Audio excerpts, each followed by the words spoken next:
And now the Harmony Butcher legacy returns with a serial killer on the rise, having already brutally killed and murdered one victim up in Toledo. A curfew has spread across the state, and we're going to cut to the action desk with Connor Buick to learn more. The action desk with Connor Buick. A domestic terror organisation on the rise with a cult leadership and a serial killer's brother on the loose for revenge. BCSO has just issued a live statement that we were on scene for. We're going to cut to it now. Good afternoon.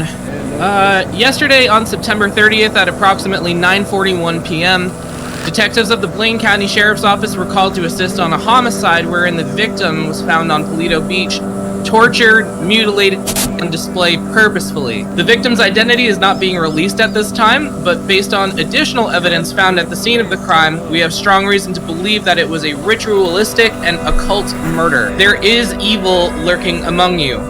For the last 2 years, October has been a tumultuous month with the Harmony Butcher at large. It was a time of great fear and panic until a year ago around this time. Matthew Thompson was apprehended, charged, and sentenced to death by lethal injection, which for the severity of his crimes, justice had expedited to completion in January of this year. And yet, even in death, his reign of terror is not over. He has amassed a following of devout cultists, worshipping him as a deity, and attempting to carry out his legacy of death in the most extreme fashions. Approximately 4:30 p.m. Today, October the 1st, the Department of Justice has issued a warrant statewide for the capture of Marcus Williams. This man is the blood brother of the Harmony Butcher and the leader following. Several of his followers have already been apprehended, and we have found evidence that they practice ritual mutilations, cannibalism, and other heinous crimes.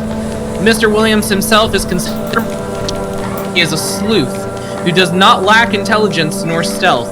He is very capable of disguising himself and slipping into virtually any group of people that he pleases. I have issued the press the last known photograph of Mr. Williams to be distributed. If you or anyone at home have information leading to the whereabouts or capture of Marcus Williams, please dial 911 immediately and contact your local law enforcement. Effective for the next week, I'm instituting a curfew of 10 p.m. for those under the age of 21, but not a full curfew yet for those who are over the age of 21. We will not rest until we bring this investigation and the residual shadow of the Harmony Butcher to a conclusive end once and for all. Okay, so you said the curfew was under 21s. Is that because he's targeting particularly young members of society? I found that he is predominantly recruiting younger members of society. A lot of college-age students, tourists, people like that. Okay, so you just said tourists are a victim. Is that meaning that tourism, one of the major industries of the area, is going to be shut down and targeted by this incident? The governor hasn't issued any moratorium on tourism yet, and we will continue to ramp up as necessary. But right now, this is just the first step. Okay, do you know any reasons for why people are joining the cult? I'm not going to say I have no idea, but I'm not going to comment on that question. How well equipped do you reckon BCSO currently is to handle a threat like this? The Blaine County Sheriff's Office was part of a joint task force that took down the Harmony Butcher, who was the most notorious serial killer in the history of the state of San Andreas. I'm confident that team can handle just about any challenge thrown their way. How safe do you reckon people are in their homes right now, and how worried should they truly be? I would advise the public to take ordinary precautions. I'm not saying that everybody should go out and buy a gun. I'm not saying that. This has been a case that has been ongoing for some time, since approximately March of this year. Just at this point, the actions of this particular group have grown to such a severe level.